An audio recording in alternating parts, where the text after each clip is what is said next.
But this is one of the parts of our ministry. When we first started working with Birds of Prey, we had no idea that God would use it in ministry. This was kind of my father and I's out. Some people golf. Some people shoot.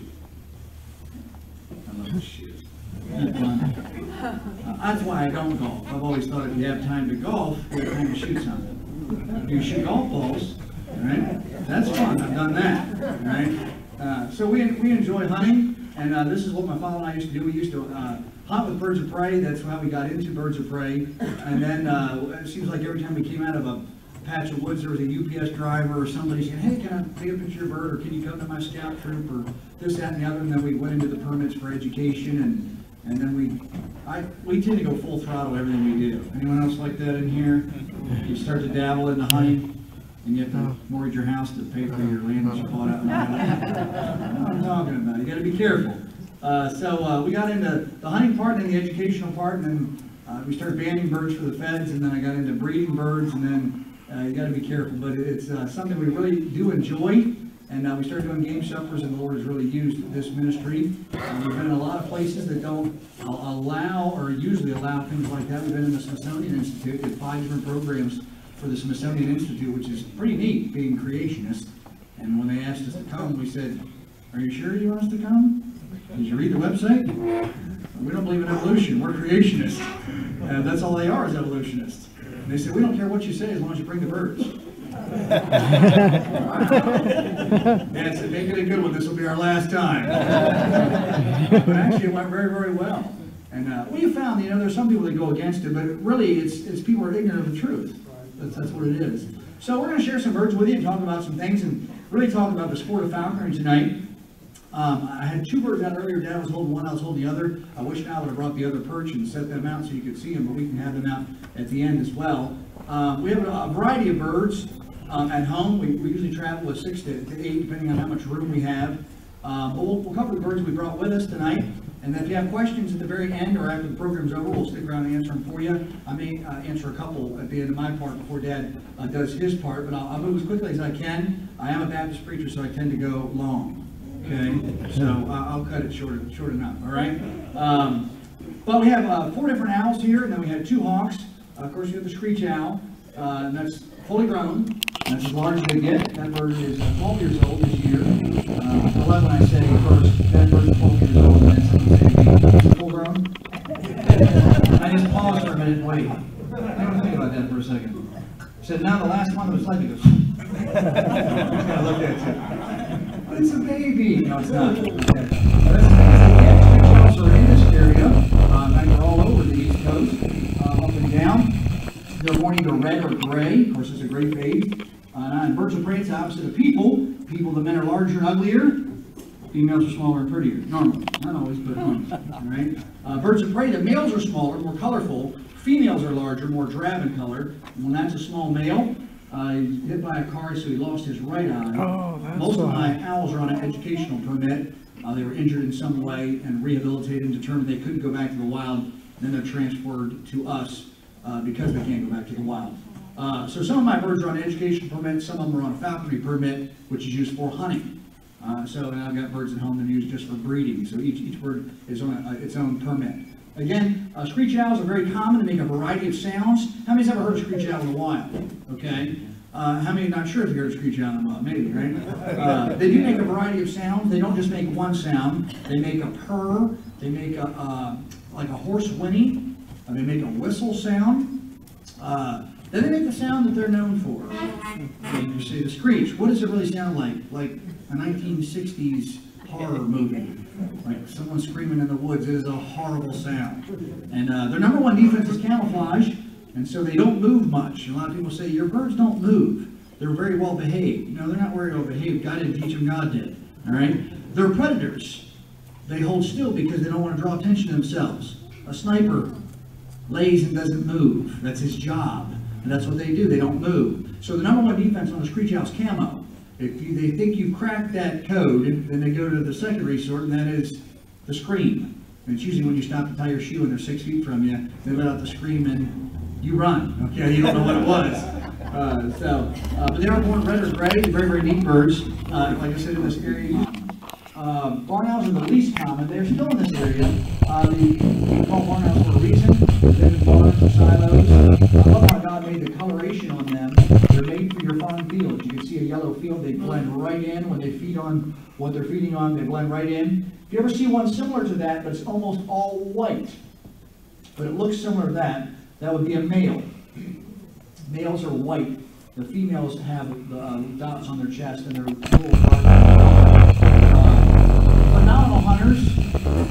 99.9% of their diet is mice or rats. They prefer rodents.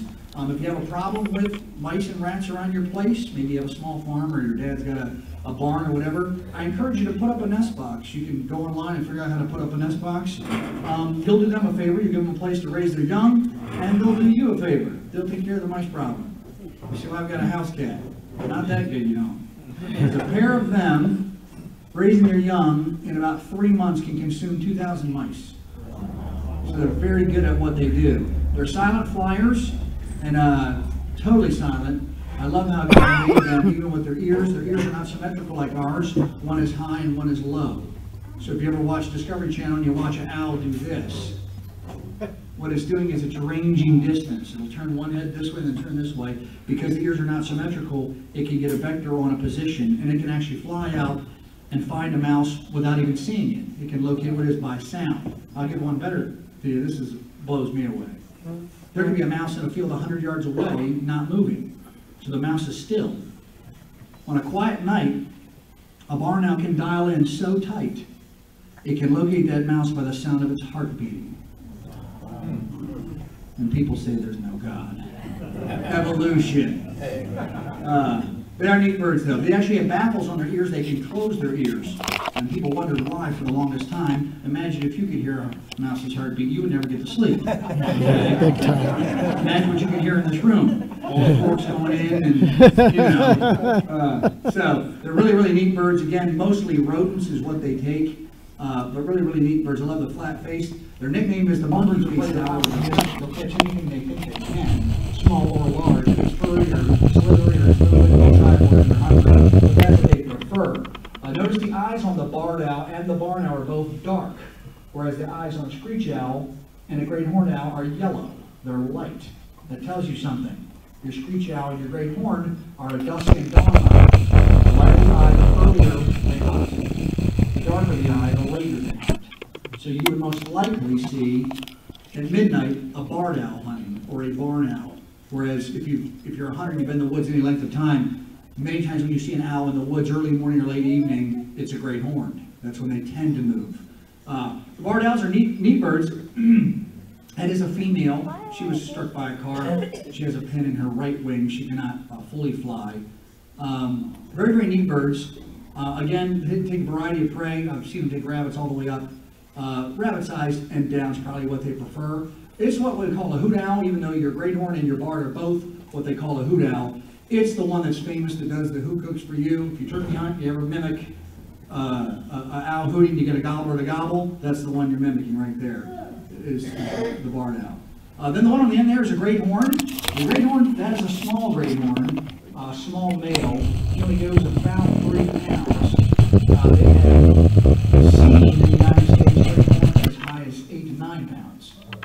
So that's really, really big, really big. So a bird that size doesn't look as large as bigger than that. Again, when they become small and large, okay? But when it comes to attitude, they're ferocious. A barn owl is fairly docile. A barn owl is fairly docile compared to other birds of prey. A great horn is probably the most aggressive thing you're going to face on the East Coast. I would rather face a bald eagle than a great horn. If you corner one, if you corner one, most birds of prey will jump back on their back and throw their feet up. If you corner one of them, he's going to charge you. And I encourage you to be careful. They have very, very large feet. And when it comes to your aerial predators like your raptors, all they see is a lot of meat. One afraid to think, I can eat that. So they're very good at what they do. To give you an idea, that bird weighs right at 47 ounces. That's an ounce under 3 pounds. That bird only weighs around 3 pounds. I weigh about 175. I can squeeze, and I got a big hand. I can squeeze about 60 pounds per square inch. He can squeeze 500 pounds per square inch. So if he gets a hold of you, by the second squeeze, you're going to the hospital. So be very, very cautious. I don't know how many people I've met that saw a bird like that hit by a car, they run in to help it, they reach in, and he reaches back, and then you go to the hospital, okay? It's not good. So be very, very cautious with them. We average, and we're in a lot of places, but we average about 5 hunters a year telling us they've been knocked out of tree stands by great horned owls. And most of them are early season hunting. They're bow hunting and they're camouflage, and the bird just sees, you know, the hairline move and your ball cap against the tree and is thinking, what is that? Yeah, I could eat that, probably.